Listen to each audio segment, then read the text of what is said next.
La inteligencia artificial está redefiniendo la forma en que las empresas operan, deciden y gestionan riesgos.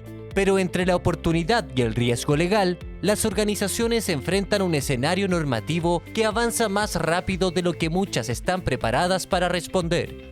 Para conversar sobre esto, recibamos a Margarita Walker, gerente de Compliance en Entel; Alberto Llona, Compliance, Risk and Audit Officer de Nova Andino; Sergio Rademacher, director de empresas; y Juan Pablo Granda, director ejecutivo de Lemontech.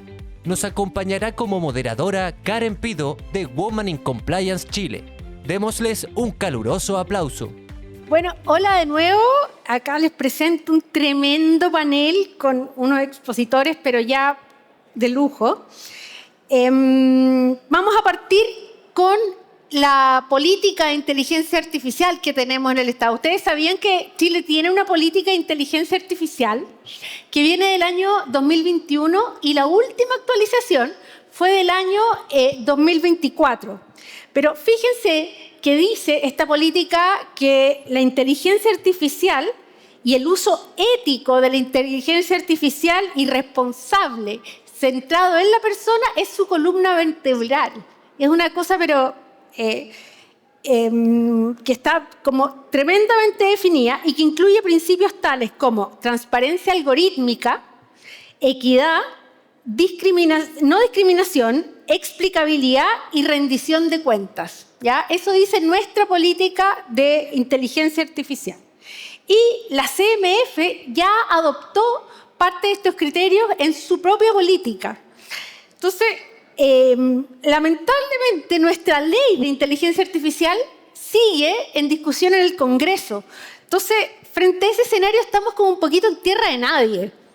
Entonces, a ver, Margarita, ustedes en Entel tienen sistemas de inteligencia artificial que afectan a miles de usuarios, como por ejemplo para scoring de clientes, la automatización, los bots para responder todos los requerimientos, atención automatizada, etc. Entonces, cuéntanos, a tu juicio, ¿cómo decide hoy día un compliance officer en este escenario de tierra de nadie o medio ambiguo en que están políticas que no son obligatorias, que son principios, pero la ley todavía está en discusión y tampoco tenemos muy claro cómo va a salir esta norma? Entonces, un compliance officer en una empresa como Entel, ¿cómo decide su política interna cuando estás en este escenario? ¿Te basas en estos principios y las haces obligatorios o esperas a lo que el regulador vaya a decir? Muchas gracias, Karen, por la pregunta. También aprovecho nuevamente de dar la bienvenida a todos acá al espacio 600 de Entel. Yo creo que más que el compliance officer es la empresa.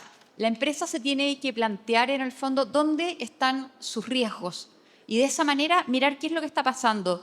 ¿Dónde están? ¿En qué actividades son riesgosas? ¿Qué actividades la inteligencia artificial la necesito? ¿La puedo ocupar? ¿No la puedo ocupar? Yo creo que lo primero es ver dónde tenemos riesgo. Esa es la primera capa que toda empresa y asimismo el compliance officer también de levantar esos riesgos. Y después una mirada más estratégica. Ya, ¿qué riesgos voy a priorizar? ¿Cuáles voy a atacar primero? ¿Para qué tengo presupuesto? ¿Qué cosas no puedo dejar de hacer?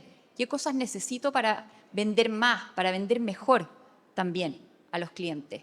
Y después de eso también hay que ir mirando qué es lo que está pasando en el país. Como tú dices, hay una política pública, pero también hay estándares internacionales. Todavía no tenemos la ley, entonces tenemos que mirar. Miro mi empresa, miro Chile, miro hacia afuera y nosotros también tenemos un regulador sectorial, ¿ya? Que hoy día es la Subtel, tenemos la ANSI, después la Agencia de Protección de Datos. Entonces, ¿qué es lo que van a decir ellos? ¿Qué está diciendo el CERNAC?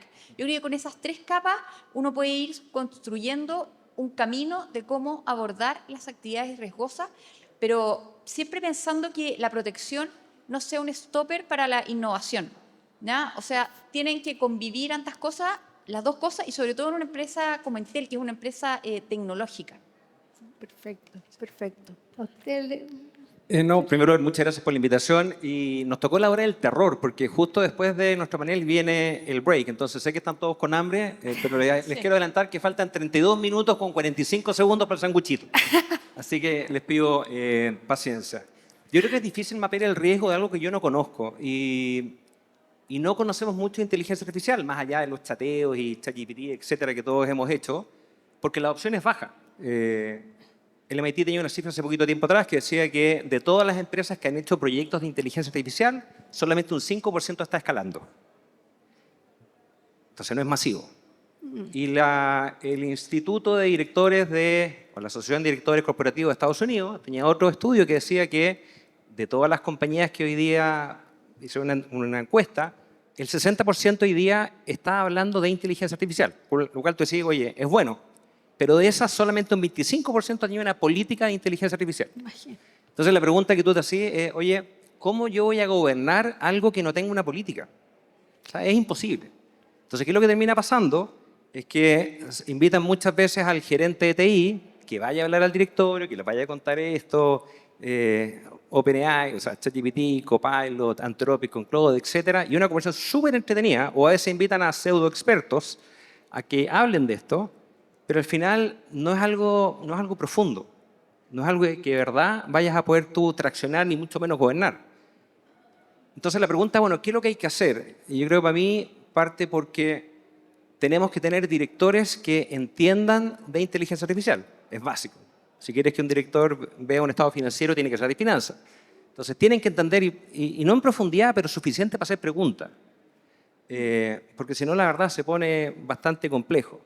Tienen que tener una buena política. Y yo sé que cuando uno habla de política, uno el tiro como le baja digamos, como los tiritones, dice, no, van a ser 500 páginas.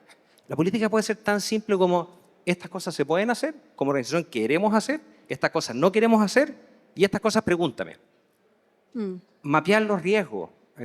Prompt injection es el riesgo número 1. A todo esto me acordé del ¿cómo se llama esto? Del presentador, el speaker anterior que hablaba de la complejidad de los abogados para poder hablar. Los ingenieros también somos enredados. Pero tienes eso. Y por último, hay un tema que tiene que ver con cómo tú culturalmente vas ayudando a que esto se masifique. Y aquí les dejo una historia, no del terror, pero porque hay riesgos emergentes. Hace un par de años atrás, un concesionario de Chevrolet en Estados Unidos tuvo una súper buena idea. Dijo, voy a reemplazar mis vendedores por, digamos, un vendedor virtual que está apalancado por ChatGPT. Súper bien. Los lanzaron, súper felices. Un ingeniero en 5 minutos logró que le vendiera un Chevrolet Tahoe de $76.000 por $1. Y la gente le dijo, no hay devoluciones. Obviamente se fueron al juicio, obviamente esto salió en las noticias, 20 millones de visitas, daño financiero no es muy material, pero reputacional es súper heavy. Entonces es algo que hay que tener cuidado. Entonces lo que quiero decir es que no hay que innovar, al contrario, sino hay que innovar con gobierno. Con gobierno. Y en ese sentido, ¿tú ves esa predisposición de los gobiernos hoy día? Y abro la pregunta al panel. ¿Esa predisposición de los directores hoy día a capacitarse, a entender, a ir más allá para ver cómo aplico este fenómeno que se nos vino a mi empresa, entendiendo que no todas las empresas están dedicadas al mismo rubro ni tienen las mismas complejidades, pero ¿ustedes ven que hoy esa necesidad está instalada como algo real, como un riesgo real de la empresa? ¿O están así que los miran con interés, como quien está mirando Instagram mientras habla el exponente más aburrido del directorio, que es el típico que va a decir, miren los gastos de la semana, no sé, por decir alguna tontera? ¿Lo están viendo así? ¿En Chile estamos mirando eso en los directorios? Para dejar hablar al resto del panel, yo creo que hay curiosidad, pero poca profundidad. Perfecto. Alberto. Yo creo que bueno, primero que nada saludar también, agradecer el espacio. Pensaba que es como, habiendo tanta otra espacio, podemos decir que es el Entel Arena, ¿no? Este lugar de encuentro, habiendo otras marcas en este rubro. Muy buena idea. Gracias también a la WIC siempre la invitación. Oye, sí, yo creo que hay que entrar a definir ciertas cosas. Yo creo que hay una necesidad hoy en día, y esto es un poco como la presión del micrófono, ¿cierto? Oye, ¿estáis usando inteligencia artificial? La mayoría de los directores te va a decir sí. Porque básicamente nadie quiere reconocer que no lo está haciendo, siendo que yo creo que mucho uso de inteligencia artificial no supera el mismo nivel de profundidad que la pregunta que uno hace en Google. O sea, básicamente no hay mucho más desarrollo más allá de ese tipo de inteligencia artificial en muchos casos. Entonces, en primer lugar, identificar dónde, de parte del directorio, dónde se hace necesario contar con desarrollos de inteligencia artificial que vengan a solucionar problemas reales de la compañía y no decir que sí y abordar una temática sin un plan definido, claro y coherente con lo que son los principios propios de la empresa y lo que la empresa quiere obtener después de eso. Ese yo creo que es un tema que es de radical importancia porque al final de cuentas el simple hecho de salir desbocadamente a abordar temáticas de inteligencia artificial cuando no hay una realidad objetiva que lo requiera, que lo precise y que tenga esa necesidad de funcionamiento, la verdad es que no nos va a servir de mucho. Entonces, básicamente hay un tema, tal como lo venían diciendo, este desarrollo del cómo los directorios realmente comprenden esta necesidad, se hacen cargo de esa necesidad y al final del día termina siendo algo útil y utilizable dentro de las compañías. Juan Pablo, Lemontech ha construido tecnología para que las gerencias legales nos apoyemos en el cumplimiento normativo mediante automatización de procesos, incluyendo métodos predictivos para hacer seguimiento, por ejemplo, a causas, etc. ¿Tú consideras que la inteligencia artificial puede ser objeto de regulación de compliance y a la vez la herramienta de gestión de compliance? ¿O cómo maneja Lemontech esa tensión?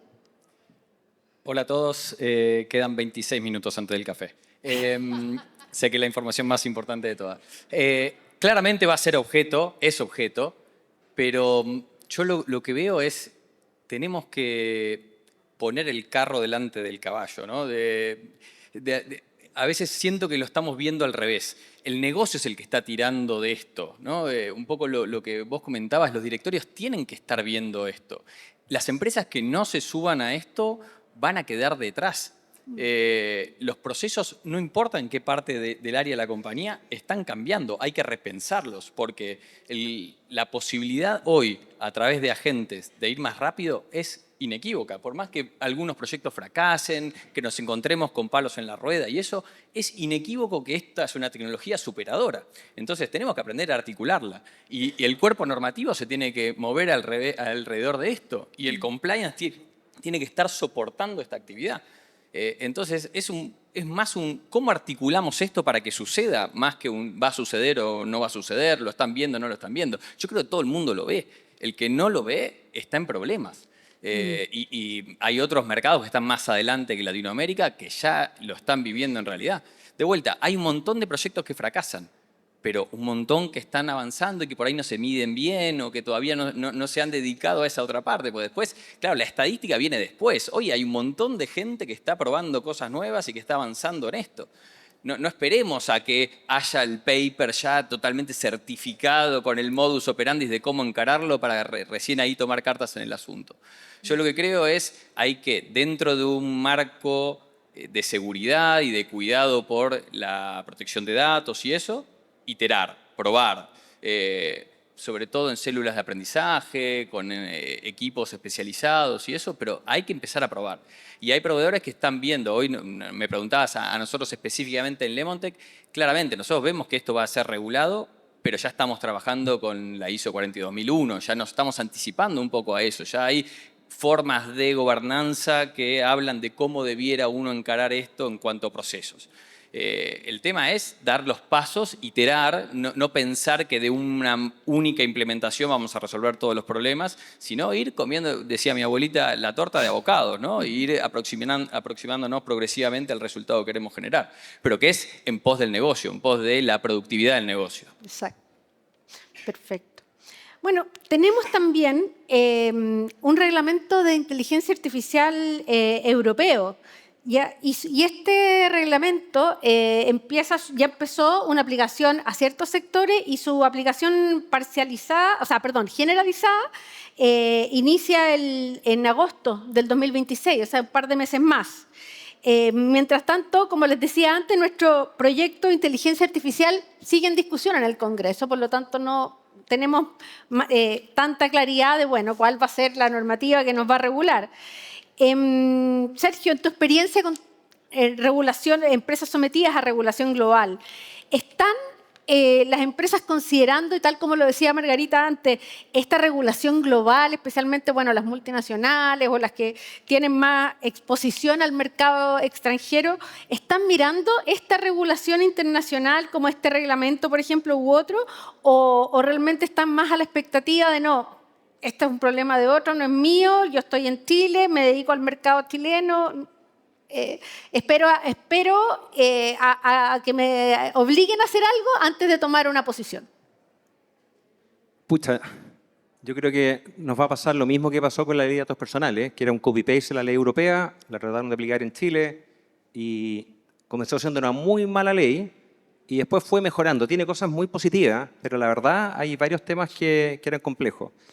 Y al final, más que, porque la ley de protección de datos y también GDPR y también con el Acta Europea, se parecen en el sentido que someten a empresas que le prestan servicios a ciudadanos europeos en Europa a que tengan que cumplir con la ley.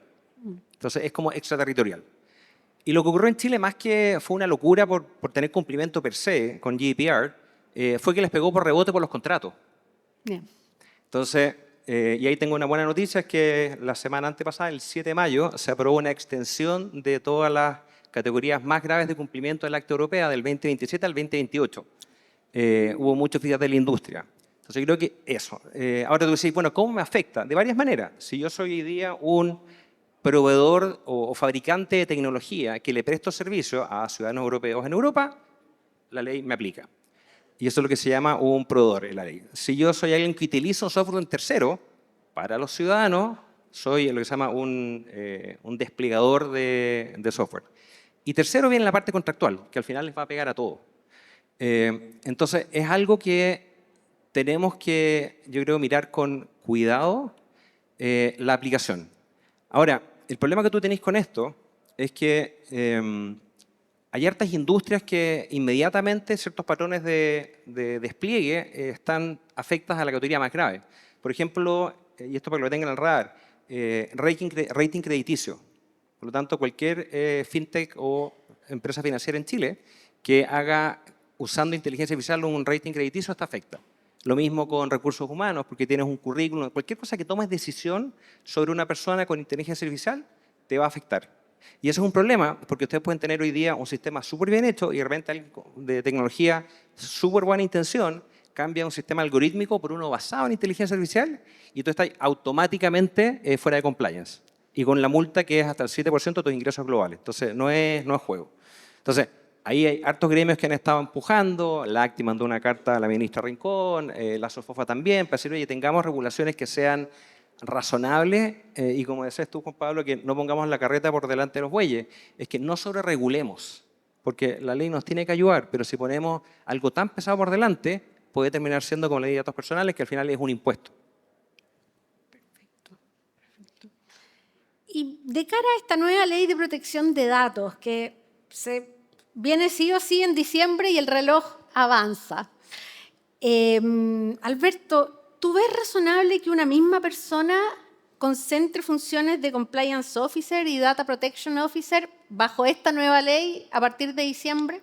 Yo creo, Karen, que es súper injusto que me hagáis esa pregunta a mí porque me toca ser Compliance Officer, riesgo y auditoría. Entonces, como decir ahora, sí, una más encima, yo creo que sería como un poco sobreabundante. Y la verdad es que nunca me imaginé tener que venir también así como a explicar también por qué esa función acá, pero la verdad es de que yo creo que hay que diferenciar. No todas las empresas están sujetas al mismo nivel de escrutinio en base a la gestión de datos. Es muy distinto una empresa como la que estoy inmerso yo, ¿cierto? A una empresa como Entel, por ejemplo, ¿cierto? Que maneja otro nivel de datos referente a sus clientes, muy distinto, por ejemplo, a cómo puede ser una clínica, una empresa de seguro, una empresa de retail, etcétera, que maneja otro nivel, otra magnitud y otra gestión de datos relacionada con esto. Yo creo que en lo que me ha servido a mí mucho para explicar el por qué hace sentido y es provechoso muchas veces el reunir ciertos cargos bajo un mismo sombrero, tiene que ver con que la agilidad, el raciocinio, la lógica en la toma de decisiones y en las actividades que se desarrollan genera una sinergia súper interesante dentro de la compañía. Esa es una ganancia absoluta cuando uno concentra cargo. La dificultad se genera cuando empezamos a disgregar estos cargos y cada función empieza a funcionar en silos separados e independientes y no existe una coordinación en estas materias. Pero también premia ciertos aspectos relacionados con la independencia y con la objetividad de cada uno de los roles distintos. Yo creo que, como todo en esto, como todo lo del desarrollo de compliance, yo creo que es importante analizar desde la perspectiva de en qué figura estoy inserto, en qué nivel de industria estoy inserto y cuál va a ser el requerimiento de parte de la autoridad referente a esa actividad propiamente tal. Perfecto. Y Margarita, en una empresa de telecomunicaciones que maneja millones de datos de clientes, como en el caso de ustedes, ¿cómo se está preparando el área de compliance para el estándar que a partir de diciembre va a establecer esta nueva ley? ¿Están cautelando de alguna manera esta protección que tienen que otorgar? Pero ¿cómo lo hacen para también evitar perder competitividad, eficiencia en sus procesos? Porque siempre se nos critica a los compliance officers de, oye, es que me estás paralizando el proceso. ¿Cómo en una empresa, sobre todo la envergadura de Entel, hace el área de compliance para integrar sin dejar de lado el negocio? Sí, voy a remitirme un poco también como, aparte de lo que decía en la pregunta anterior, nosotros tenemos 11 millones de clientes, o sea, multiplícalo por los datos, 4.000 trabajadores, más de 2.000 proveedores, entonces hay muchos datos que están dando vuelta. Entonces, parte de cómo se prepara no solo compliance, cómo se prepara la empresa, porque compliance existe en Entel hace aproximadamente, formalmente como función, ya porque el cumplimiento siempre ha existido, ¿ya? Pero como función existe hace aproximadamente 5 años. ¿Ya? El gobierno de datos en Entel existe mucho antes que eso, ¿ya? Entonces, cuando viene esta nueva ley, la parte estratégica, en el fondo se tiene que plantear dónde vamos a poner al DPO, ¿ya? Entonces, obviamente, distintas alternativas dentro de la empresa, porque acá tenemos el área de ciberseguridad, tenemos el área de gobierno de datos, tenemos un área de regulación también, ¿ya? Y tenemos el área legal y tenemos cumplimiento. Entonces, opciones, como ven, habían, ¿ya? Entonces, se hace todo un estudio, ¿ya? Un benchmark de dónde usualmente se suele alojar esta función.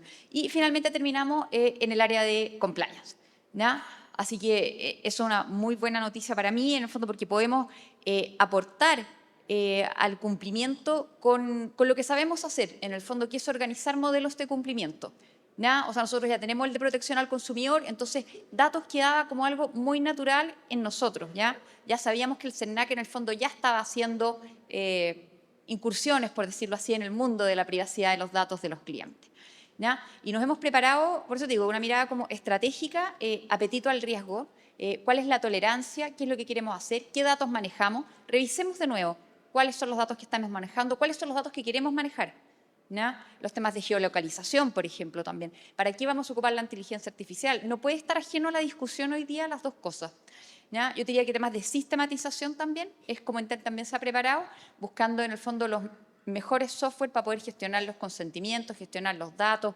la anonimización, todo eso también lo hemos ido trabajando. Pero creo que lo más importante que se ha ido trabajando en Entel es el tema de la cultura, que eso no es que lo vengamos haciendo desde compliance, lo venían haciendo desde antes, como te digo, las áreas de gobierno de datos, el área legal, el área de recursos humanos, ¿ya? Hay que recordarle a la gente que los datos son de las personas.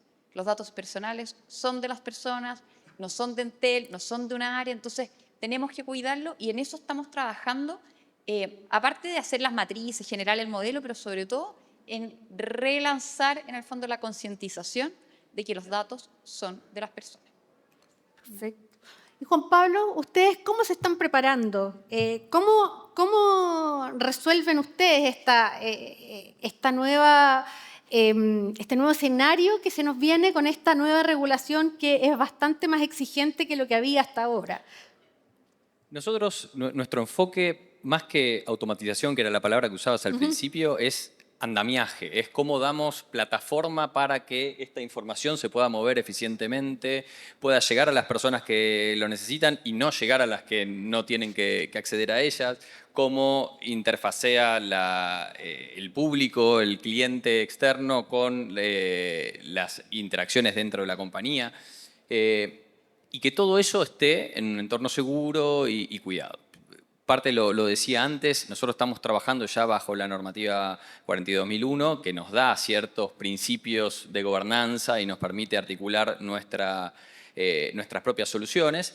Y después nosotros también con una visión muy clara de todo lo que es entrenamiento, los modelos, es compartimento estanco. Cada uno de nuestros clientes tiene que tener su entorno en donde el aprendizaje es propio para ellos. Nosotros generamos aprendizajes y modelos generales, pero cada entorno específico va siguiendo la evolución propia de ese cliente con su apetito de riesgo, con sus principios, con su también industria, como mencionaban acá. No es lo mismo el nivel de criticidad de manejo de una cierta información hospitalaria que el de algo muy sencillo y más transaccional. Entonces, tiene que ver con, al menos como nos estamos guiando nosotros, es por este principio de compartimentos estancos y no ir a resolver nosotros automáticamente las cosas, es decir, de trazar la autopista, ese andamiaje, para que las decisiones humanas al final estén controlando con poder las grandes decisiones. Perfecto, perfecto. A ver, nos quedan pocos minutos para poder hacer una última reflexión, pero me gustaría pedirles, si ustedes tuvieran que definir, y esto voy a hacer preguntas abiertas, tenía preguntas dirigidas para todos, pero aquí va a ser como una especie, si lo sabe, cante. Así como, a ver, ¿cuál es el mayor riesgo legal que ustedes ven que está subestimado hoy día en el mercado chileno respecto del uso de la inteligencia artificial en las empresas? Hay un componente que lo vimos en su minuto y sobre todo ahora a raíz de que esta semana salió la encíclica de León XIV, del Papa, el concepto de uso ético de la inteligencia artificial y el factor humano de control que tú también mencionabas, Juan Pablo. Entonces, ¿cuál es el mayor riesgo legal subestimado que ven ustedes en el mercado chileno y que en el manejo de inteligencia artificial y que hoy día no estamos trabajando bien? Te miro a ti, Alberto, pero... No, yo creo que hay un tema muy importante en esto. La inteligencia artificial, en estricto rigor, por supuesto, no tiene la capacidad analítica que los seres humanos tenemos para distinguir entre lo que éticamente es correcto y lo que no. En el sentido de la definición de algo bueno, entre comillas, para la inteligencia artificial puede ser algo muy distante de lo bueno éticamente hablando. Un buen abogado, muchas veces es un abogado que consigue acuerdos, que es capaz de obtener soluciones sin necesariamente incorporar en su raciocinio un componente ético en su toma de decisiones. Yo creo que ese factor, hasta el día en que la inteligencia artificial no pueda resolver ese tipo de circunstancias, ¿cierto?, se convierte en un riesgo latente en la toma de decisiones dentro de la compañía.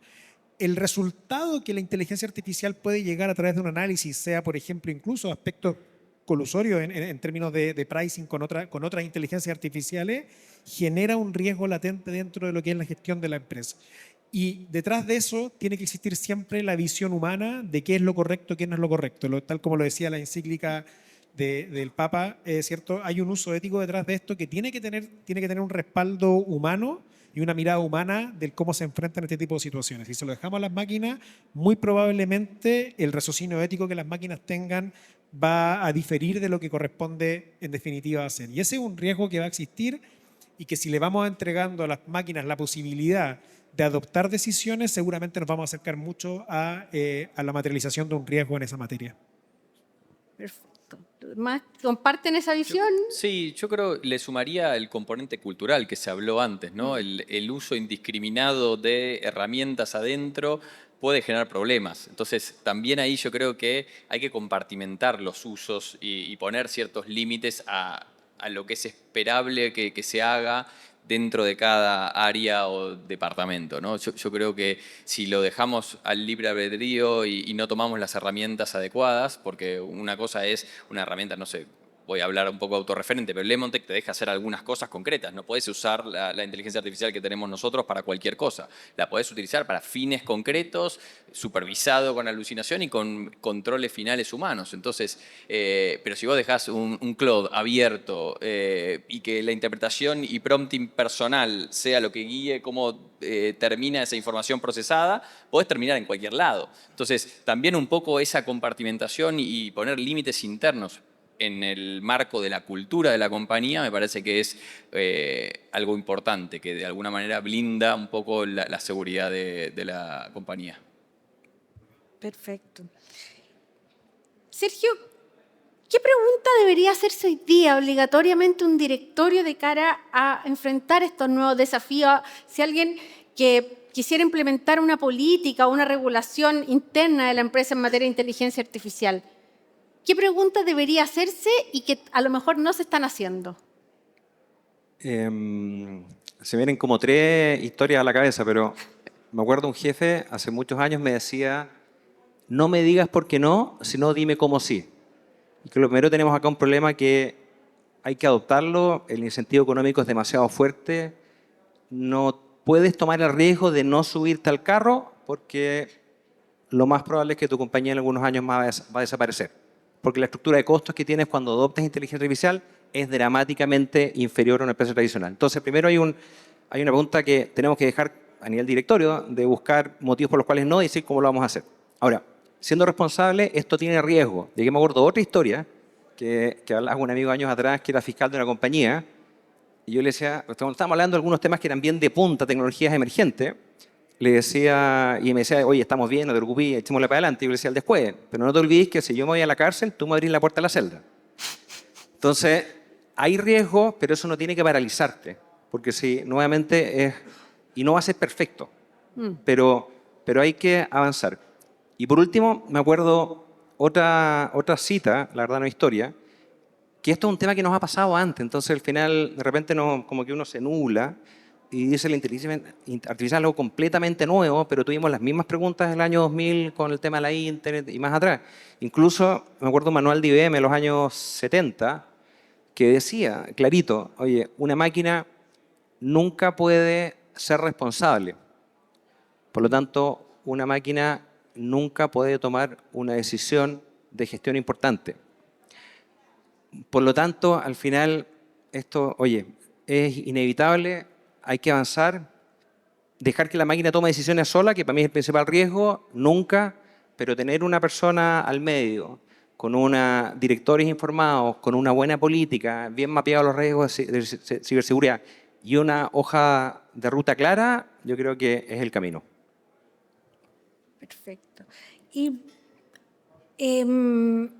Margarita, considerando justamente lo que dice Sergio, que con una buena política, a veces uno se pregunta, bueno, ¿y qué tendría que contener esa política interna? ¿Cómo sería una buena política? Y en ese sentido, dado que además tenemos esta inminente entrada en vigencia de la nueva ley de protección de datos, ¿qué política o cuál sería la única política que si tú tuvieras que elegir una sola en la empresa, necesito, o qué contenido puede tener esta que necesito que tú dices, con esta me siento tranquila? Yo siempre he creído que en las empresas es fundamental tener una gran política que es el código de ética. Entonces, en el fondo, el código de ética tú ya tienes que establecer los lineamientos generales de todo lo que vas a hacer en diversas actividades. Nosotros en Entel desde el año 2023 ya tenemos regulado principios de inteligencia artificial. Ya tenemos en el fondo una mención a la inteligencia artificial, a cuáles son sus riesgos. ¿Ya? Y de esos principios, en el fondo, este año también lo queremos llevar a una política donde podamos decir qué es lo permitido, qué es lo restringido, ¿ya? Y qué es lo que está terminantemente prohibido. Yo creo que eso también, nosotros hemos estado trabajando en la política con todas las áreas que te mencioné antes que tienen que opinar de esto. Y básicamente yo creo que va muy en línea también ahí con la encíclica que se ha citado. O sea, tiene que haber siempre un componente humano detrás, ¿ya? Pero también tiene que haber una mirada de eficiencia, una mirada de experiencia también, tanto de los clientes como de los trabajadores. Y tiene que haber una mirada también de nuevos negocios. O sea, también esto hay que rentabilizarlo. Entonces, todo eso tiene que estar de alguna manera y lo estamos trabajando y por eso también tal vez no hemos tomado más tiempo en llevar principios a tomar decisiones, ¿ya? Y a fijar este marco normativo. Yo creo que eso es lo que hay que hacer y la política de protección de datos que todos tenemos que actualizarla. Todos tienen una política, hay que actualizarla. Eso de todas maneras. Perfecto. Y ya para cerrar, a ver, Juan Pablo, pero lo dejo abierto también para que opinen todos. ¿En qué plazo crees tú o cuándo crees tú que el mercado legal chileno se va a dar cuenta, o a lo mejor ya se dio cuenta, de que la adopción de herramientas de inteligencia artificial, y también rescato lo que decía Sergio, ya no es solamente una herramienta de como ventaja competitiva, sino que al final del día va a ser una herramienta de supervivencia, porque el que no se adapta, esto es como la teoría darwiniana, el que no se adapta no sobrevive. ¿Cómo tú ves que ya se dieron cuenta o en qué plazo, más tarde que temprano, se tienen que dar cuenta? Ya nos dimos cuenta todos. El tema es que a veces nos genera la parálisis del miedo, ¿no? Esto de para dónde voy o qué hago, qué pasa si me equivoco. Creo que todos los que están aquí presentes saben que esto es una realidad. No hay una persona aquí que diga, bueno, lo vamos a ir viendo o dejo que el resto... No. El asunto es si hemos podido romper esa inercia del miedo y empezar a actuar, ¿no? En consecuencia. Para mí es una realidad, lo dejo abierto a los colegas que digan a ver qué piensan ellos, pero todo el mundo acá sabe que tiene que ejecutar esto porque si no quedamos afuera. Entonces el asunto es cómo ir pasando, lo que decía antes, de ir iterando, no pensar que vamos a revolucionar todos los procesos de la empresa en este año, pero seguro tenemos que empezar por algo y tenemos que hacer girar la rueda. Entonces creo que el 100% de los presentes saben que esto es una realidad. El asunto es ver cuáles son nuestras primeras prioridades y nuestros primeros proyectos para hacer girar la rueda. Yo creo que nos tienen que dar un aplauso. Terminamos un minuto antes, Eso. Sergio. O sea... Démosle un fuerte aplauso